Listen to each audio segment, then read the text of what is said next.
Graça e paz.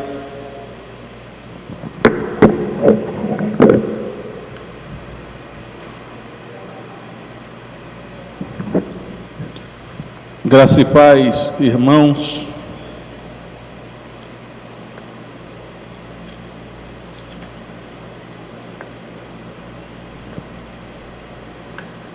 Abra sua Bíblia em primeiro livro de Crônicas, primeiro livro das Crônicas,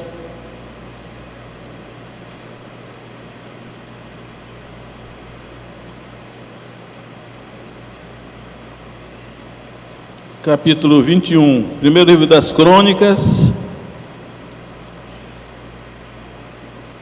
capítulo 21.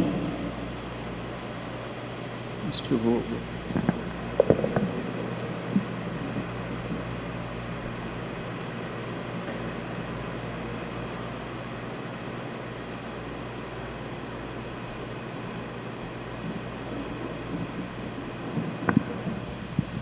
Primeiro livro das Crônicas, capítulo 21.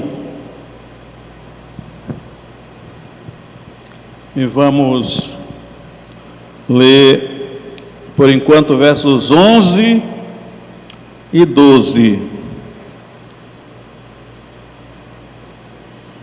Que diz o seguinte: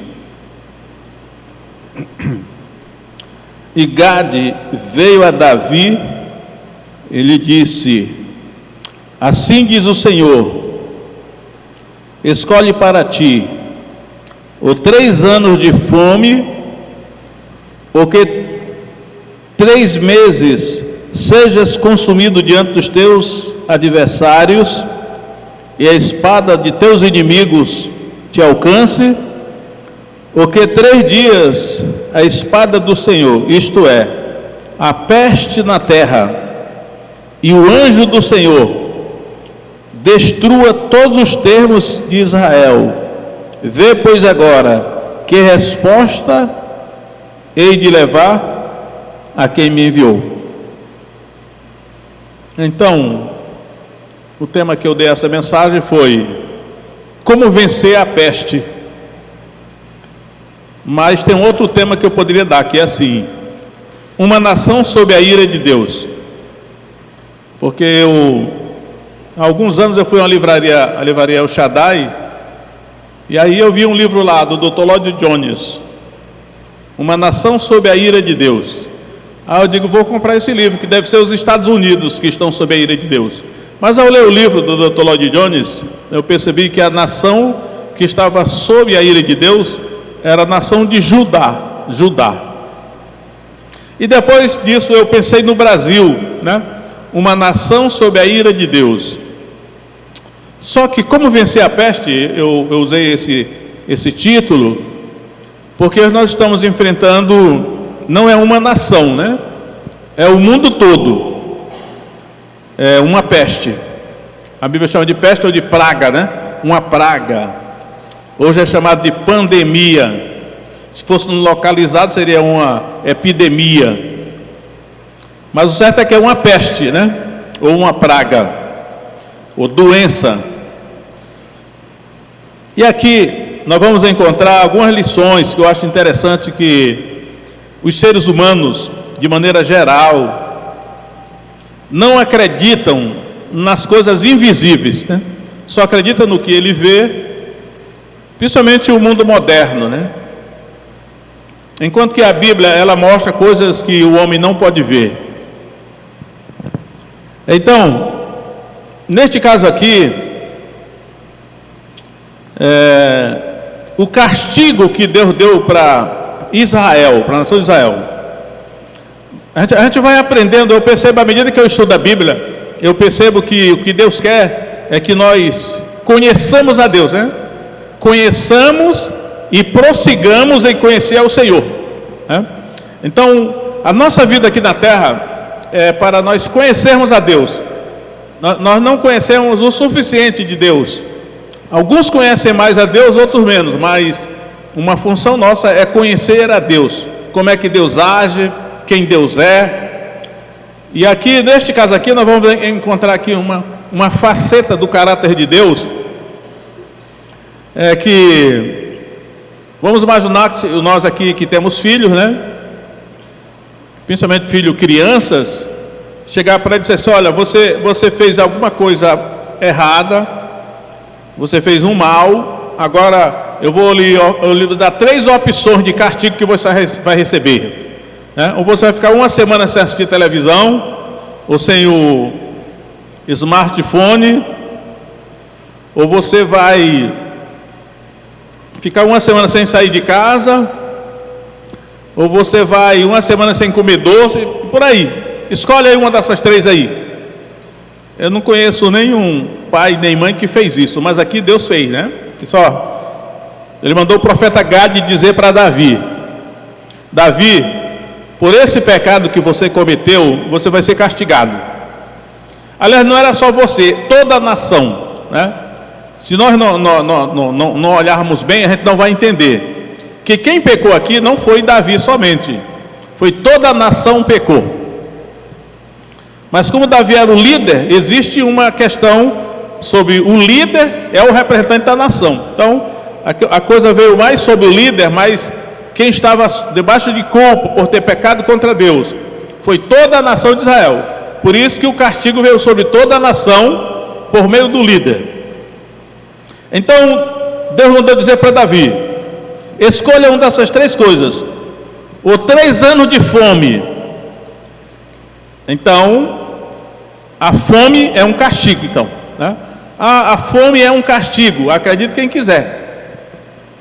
A gente às vezes procura vários motivos, né? Os economistas estudam, e todos os estudiosos aí, mas aqui está dizendo que a fome é um castigo de Deus. Por toda a Bíblia, isso aqui está escrito, né?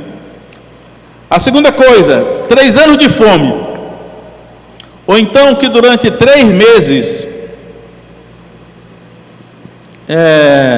a espada dos teus inimigos te alcance. A espada dos teus inimigos aqui é você ser derrotado pelos seus inimigos, pelos seus adversários. 3 meses. Geralmente, no contexto geral da Bíblia, a espada significa guerra, mas não é somente guerra, né? É qualquer tipo de violência que é chamada de espada. Eu creio que até mesmo esse morticínio que existe no Brasil em relação a mortes, homicídios, mortes violentas, entra nessa categoria aí, né? Por 3 meses você seja derrotado pelos seus inimigos. Ou então, a terceira opção, durante 3 dias, aí é interessante essa expressão aqui, observe, ou por 3 dias, a espada do Senhor. Antes ele tinha dito: a espada dos teus inimigos te alcance. Agora ele diz: a espada do Senhor, isto é, a peste na terra, e o anjo do Senhor destrua todos os termos de Israel. Então chegamos nessa coisa, a peste na terra. E aqui, quando ele falou a peste na terra, é o que nós estamos vendo hoje. Nós estamos vendo a peste na terra, né? A pandemia, o vírus. Aí eu quero dizer aos irmãos que eu pesquisei, alguém sabe quantas pessoas, quantos brasileiros já morreram dessa peste? Alguém sabe aqui? Eu vou dizer para os irmãos: 153.885 brasileiros já morreram por essa peste. Está aí. Então, quase 154 mil brasileiros já morreram. Enquadrando aqui dentro da categoria da Bíblia, o que Deus está falando aqui, lá em Israel morreram 70 mil, que disse aqui, né? 3 dias. Durante 3 dias morreram 70 mil pessoas em Israel. Nada diz aqui. Então, e aqui eu não sei, inclusive, se realmente os 3 dias se cumpriram, porque quando chegou em 70 mil judeus mortos por aquela praga, E aqui não dá detalhes que praga foi, poderia ser qualquer vírus, né? Era uma praga, uma doença. Nós não sabemos o que foi, mas não dá detalhes aqui. Mas durante esses 3 dias, ou menos de 3 dias, 70 mil morreram em Israel. No mundo todo já morreu muito mais gente, naturalmente, hoje aqui. E aí, se nós formos olhar os detalhes aqui do texto, o Davi está pensando que foi o pecado dele que trouxe essa consequência. Mas quando nós comparamos esse texto do primeiro livro de Crônicas com o capítulo 24 do segundo livro de Samuel, nós vamos ver que ele diz assim: a ira do Senhor se acendeu contra Israel. E quando você vai olhar os detalhes no livro de Juízes, a ira do Senhor se acendia contra Israel, geralmente era por um motivo só: idolatria. Israel adorava outros deuses, ou os falsos deuses das nações pagãs de Canaã. Então, repetidamente, a ira de Deus se acendia contra o seu povo Israel, porque eles haviam praticado idolatria, quebrado o primeiro mandamento do decálogo, que é: não terás outros deuses diante de mim. E aí, por causa disso, Deus liberou Satanás para tentar Davi, né? Que é aqui diz aqui. Então Satanás se levantou contra Israel e incitou Davi a numerar Israel. Ou seja, Davi tomou uma decisão errada, ele como rei, como líder de Israel, ele tomou uma decisão errada, porque Satanás o seduziu, o incitou, né? Colocou no coração dele, e aí ele deu ouvido à voz de Satanás e ele fez o censo de Israel. E aí por causa disso, né, o castigo veio. Mas é claro que o castigo veio, Deus é justo, veio sobre toda a nação, porque toda a nação é que tinha praticado idolatria. Deus só queria um motivo justo, que era que o líder pecasse, porque o líder representava toda a nação, para trazer o castigo sobre toda a nação. Então, irmãos, quando nós vamos aqui olhar para a situação do mundo hoje, né, essa praga que está aí, a peste que está aí, e todas as providências que estão sendo tomadas, né? E fala-se em vacina, mas quando nós vamos aqui para a Bíblia, que mostra o mundo invisível, nós vamos ver que Deus enviou um anjo a Jerusalém. No caso aqui, Jerusalém está em foco agora, né? Diz assim, 1 Crônicas 21:14: mandou, pois, o Senhor a peste a Israel, e caíram de Israel 70 mil homens. E Deus mandou um anjo a Jerusalém para a destruir. Destruindo a ele, o Senhor olhou e se arrependeu daquele mal, e disse ao anjo destruidor: basta, agora retira a tua mão. E o anjo do Senhor estava junto à eira de Ornã, o Jebuseu. E levantando Davi os seus olhos, viu o anjo do Senhor, que estava entre a terra e o céu, com a sua espada desembainhada na sua mão estendida contra Jerusalém. Então aqui está o cenário. Já imaginou isso, irmãos? Havia um anjo, o anjo do Senhor estava entre o céu e a terra, com a espada desembainhada e a mão estendida contra Jerusalém. Eu já aprendi que a Bíblia fala muito de mão estendida, né? Estende a tua mão, representa um comando militar. O anjo que estava com a mão estendida, com a espada na mão, era um comando que ele estava dando para os outros anjos causar a destruição. A espada desembainhada com a mão estendida era um comando para o exército de anjos que ele comandava causar a destruição em Israel. No caso aqui é Jerusalém que está em foco. Não é de admirar que em Atos, Novo Testamento, Atos capítulo 12, diz lá no final assim, que porque Herodes não deu glória a Deus, o anjo do Senhor o feriu e ele morreu comido de vermes. Ou seja, os anjos são enviados para castigar pessoas e nações por ordem de Deus, né? Por ordem de Deus. Então, vamos aprender aqui, porque aqui no mundo natural, nós olhamos só do ponto de vista natural, né? Como combater essa doença, como é que a gente não vai morrer dela, como nos medicar e tal. Mas aqui a Bíblia está mostrando a verdadeira causa que está no mundo invisível, né? Sobre essa peste aqui. E aí, o que vem à minha mente assim, que a ira de Deus foi provocada. Aqui a ira de Deus foi provocada. E aí a gente pensa assim, mas espera aí, foi no Antigo Testamento, né? No Antigo Testamento Deus era muito irado, qualquer coisa ele mandava matar. Mas no Novo Testamento não, no Novo Testamento já é no tempo da graça, não tem muito essa questão da ira de Deus. Será que não? Vamos ver. Antes disso eu quero dizer como é que Deus... para que a ira de Deus, porque a linguagem que o segundo livro de Samuel 24 usa é assim: a ira de Deus se acendeu contra Israel. A ira de Deus se acendeu porque ela está sendo comparada com fogo, né? E várias vezes essa expressão é usada. A ira do Senhor se acendeu, foi contra Balaão, acendeu mesmo lá, contra Israel. Agora, a ira de Deus, ela precisa ser aplacada. Ela precisa ser, depois eu vou usar a palavra certa mais na frente quando eu abrir o Novo Testamento, né? Mas a ira de Deus precisa ser aplacada. Fosse um fogo para ser apagada, né? Como é que aconteceu aqui?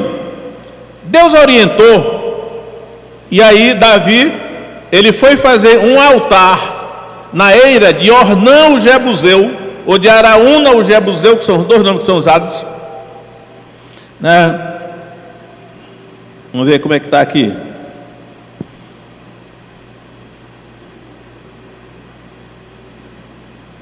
Verso 26.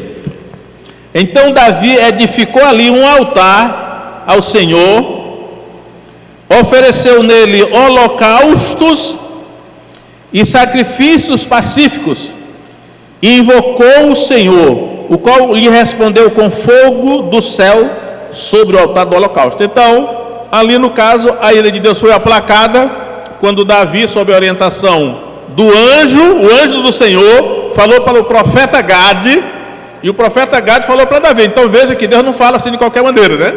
Havia uma hierarquia aqui. Deus falou com o anjo do Senhor, o anjo do Senhor falou com o profeta Gade, e o profeta falou com Davi, para ele fazer um altar de oferecer sacrifício no altar. E Davi fez, né? E aí Deus se aplacou. Tem outra coisa aqui que também está no texto, que é assim, que Deus se arrependeu. Vocês viram aqui que diz assim: quando Deus viu que o anjo com a espada desembainhada na mão, ele estava apontado para Jerusalém, e Deus vendo a destruição e a morte do povo, Deus se arrependeu. Olha aqui: o Senhor olhou e se arrependeu daquele mal, e disse ao anjo destruidor: basta, agora retira a tua mão. E o anjo do Senhor estava junto à eira de Ornã o Jebuseu. E no verso 27, e o Senhor deu ordem ao anjo, e ele guardou a sua espada na bainha. E no verso 30, e não podia Davi ir perante ele consultar o Senhor, porque estava aterrorizado por causa da espada do anjo do Senhor. Mas o que eu quero chamar a atenção é que Deus se arrependeu, né? Às vezes Deus parece muito severo, e outras vezes Deus parece assim,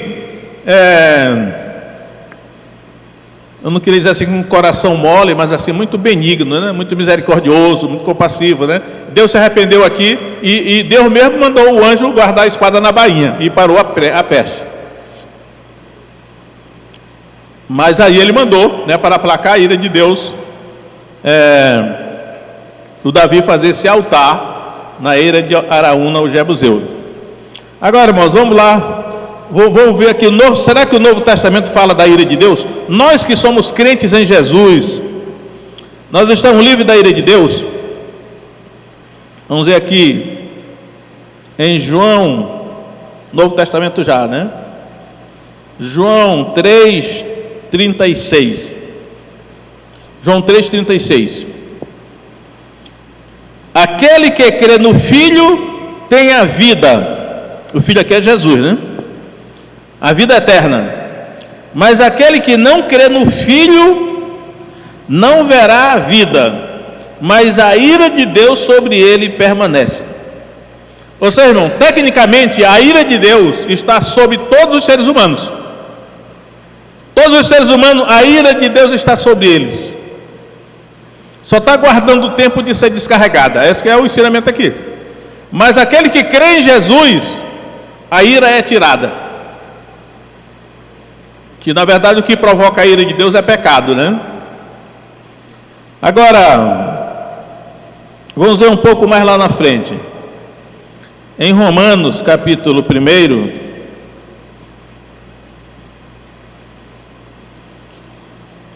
veja que lá no Antigo Testamento o que mais provocava a ira de Deus era a idolatria. Em Romanos, capítulo 1,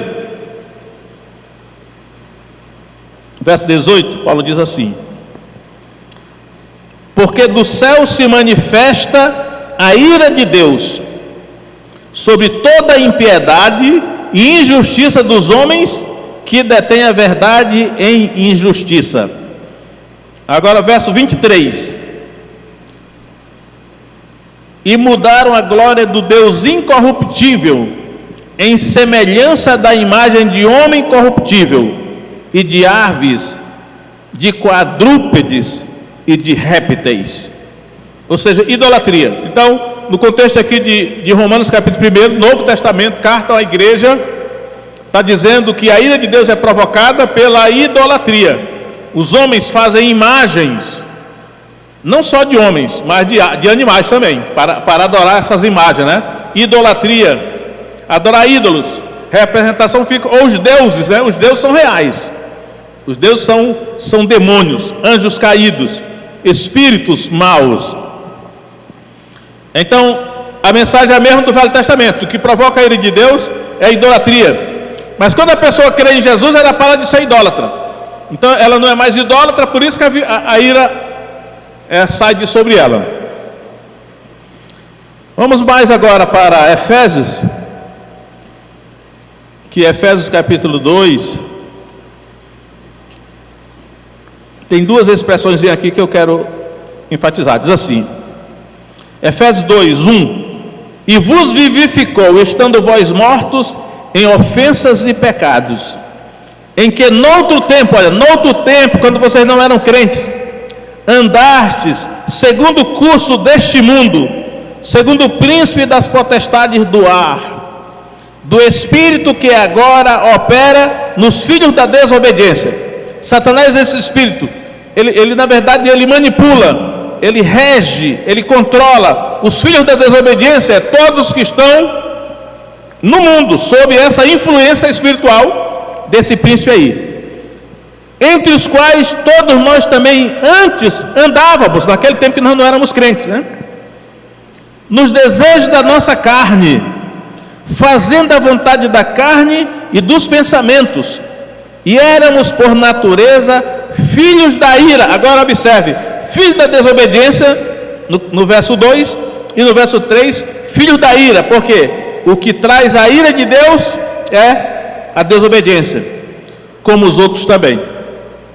Ou seja, irmãos, a ira de Deus ela é contra o pecado. O que acende a ira de Deus é o pecado, e o pecado básico é a idolatria. Então por isso que todos que não estão protegidos debaixo do sangue de Jesus estão debaixo da ira de Deus. Ainda não foi descarregada, mas se não houver mudança vai ser, né?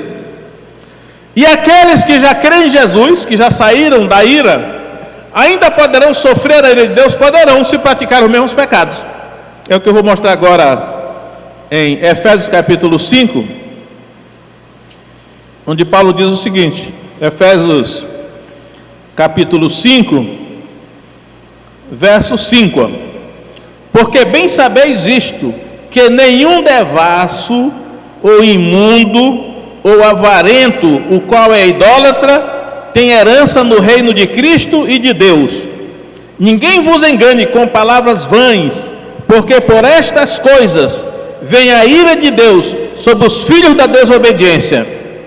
Novamente a expressão filho da desobediência aqui, a ira de Deus vem sobre nós que somos filhos de Deus, mas se nós praticarmos essas coisas aqui, a ira de Deus vem sobre nós, né? E nós voltaremos a essa situação aí.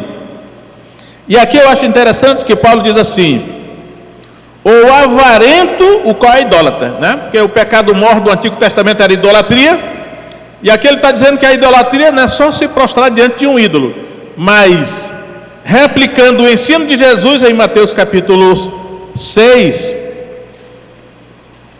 ele diz assim: a avareza é idolatria. O que é a avareza? Amor ao dinheiro. Amor ao dinheiro. Então, não é tão simples assim, né? E a ira de Deus vem sobre essas pessoas. Mas como eu estou defendendo a seguinte tese: como escapar da ira de Deus, ou como vencer a peste? A peste é uma manifestação da ira de Deus, né? Então vamos para a primeira carta do apóstolo João. Primeira carta do apóstolo João, capítulo 1, verso 8.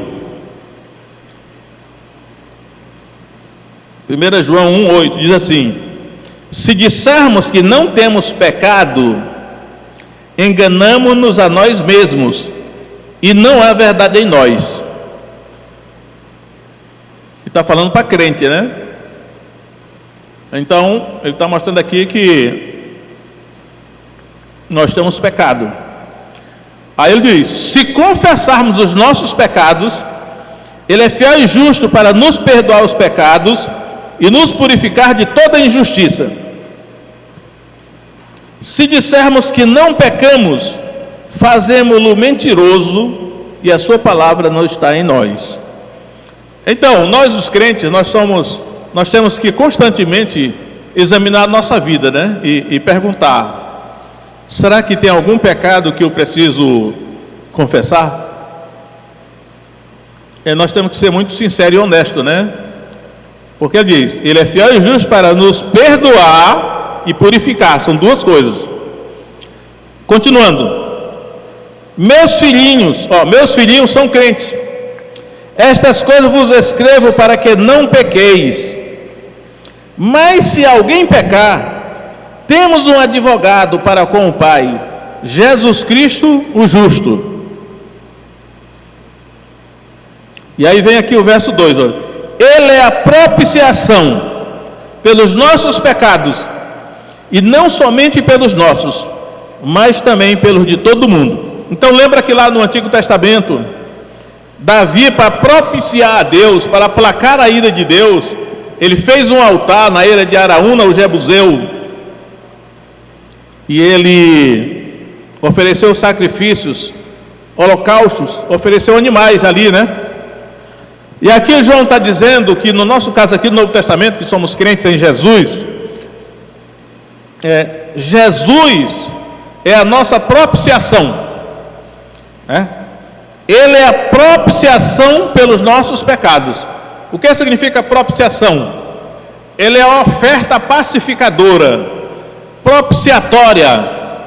Ele é a oferta que aplaca a ira de Deus, que satisfaz a ira de Deus. No Antigo Testamento, Davi fez um altar e sacrificou animais ali. Desceu fogo do céu e queimou aqueles corpos de animais.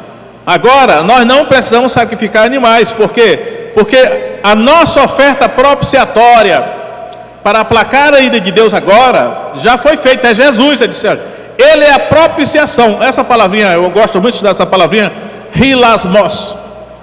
Só aparece 2 vezes no Novo Testamento, né? Propiciação. Em Romanos capítulo 3 aparece uma palavra parecida, mas lá hilasterion, que é traduzida por propiciação, mas propiciação é essa aqui. Jesus é a propiciação, a oferta, o sacrifício de Jesus foi a nossa oferta propiciatória para aplacar a ira de Deus, porque a ira de Deus é tirada de quem está em Jesus, porque ele já foi a oferta propiciatória, ele já aplacou a ira de Deus. Mas se nós voltarmos a pecar, a ira de Deus novamente vai vir sobre nós. Mas aí ele já deu aqui o remédio, olha: se confessarmos os nossos pecados, ele é fiel e justo para nos perdoar os pecados e nos purificar de toda a injustiça. E ele no começo ele diz lá, né? O crente que pensa, eu não tenho pecado nenhum. É melhor pensar bem, porque às vezes nós temos pecado, às vezes nós nem sabemos, né? E aí, no capítulo 4 da primeira epístola de João, verso 10, é onde aparece novamente essa palavrinha. Vamos lá. Primeira carta de João 4:10. Nisto está o amor, não em que nós tenhamos amado a Deus, mas em que Ele nos amou a nós, e enviou o seu Filho para a propiciação pelos nossos pecados. Deus mesmo enviou o seu Filho como propiciação pelos nossos pecados, ou seja, para aplacar a ira de Deus, um sacrifício propiciatório. Lembra lá do Antigo Testamento que Davi, quando chegou na eira de Araúna, o Jebuseu, o Araúna disse assim: Davi, o que é que você quer? Ele disse: eu quero comprar essa terra para oferecer um sacrifício para Deus. Aí o Araúna disse: eu te dou tudo, pode ficar com a terra, pode ficar com o gado, fica com a lenha, eu te dou tudo para você oferecer um sacrifício para Deus. Aí o Davi disse: não quero não, eu não oferecerei a Deus sacrifício que não me custe nada. Ele comprou por 600 ciclos de ouro a eira de Arão do Jebuseu, e lá ele ofereceu o holocausto. É interessante que no caso aqui, João está dizendo, a ira de Deus foi provocada pelos nossos pecados, e ela continua sendo provocada pelos nossos pecados, se nós continuarmos pecando e não nos arrependermos. Só que agora, o próprio Deus, é interessante que lá no Antigo Testamento, Deus se arrependeu, né? Deus se arrependeu quando viu o anjo matando, tinha 70 mil já judeus mortos, e Deus se arrependeu e mandou o anjo colocar a espada na bainha. Aqui nesse caso está informando que o Deus do Antigo Testamento, que era assim tão compassivo, bondoso, misericordioso, ele se arrependeu, né? Está dizendo que ele mesmo enviou o seu próprio filho para oferecer como sacrifício propiciatório, para no lugar daqueles holocaustos que Davi ofereceu lá, de animais, agora o Filho de Deus foi oferecido como um sacrifício para aplacar a ira de Deus. Então nós não temos que matar mais animais, mas nós temos que apresentar Jesus novamente como nosso sacrifício para aplacar a ira de Deus sobre os nossos pecados. E aí, irmãos, sobre essa situação que nós estamos vivendo no mundo de peste, pode dar o nome que quiser, mas é peste que a Bíblia chama. Nós precisamos olhar para essa situação aqui também, né? De que a nossa maior segurança é nós andarmos com a nossa vida fechada diante de Deus, a nossa vida correta diante de Deus, acertada com Deus, protegida debaixo do sangue de Jesus, para que porventura essa peste não ceife a nossa vida. Pode ser que qualquer um pode morrer? Pode, qualquer um pode morrer. Porém, se Deus quiser nos segurar e não deixar morrermos, a nossa vida tem que estar correta perante Ele, porque o nosso sacrifício propiciatório já foi feito, que é Jesus, e nós temos que constantemente recorrer a Ele, né? Para confessar a Ele os nossos pecados e novamente estarmos debaixo da proteção do sangue. Porque a gente vê que qualquer um de nós pode morrer, pode, mas se nós estivermos seguros, com a nossa vida fechada diante de Deus, só se Deus quiser mesmo, né? Porque nós não sabemos tudo, né? Então, como vencer a peste? Procure todos os meios, todos os medicamentos, todos os recursos da medicina, mas também veja a sua vida espiritual, se não está necessitando de conserto, para você não ficar vulnerável e morra bobamente diante dessa peste. 70 mil morreu lá em Israel, só que lá foram só 3 dias. Aqui no Brasil, quase 154 mil já morreram. Que você não seja o próximo, nem eu, né? Nenhum de nós quer morrer. Mas nós temos a orientação da Bíblia para nos proteger também. Então vamos agora, vamos colocar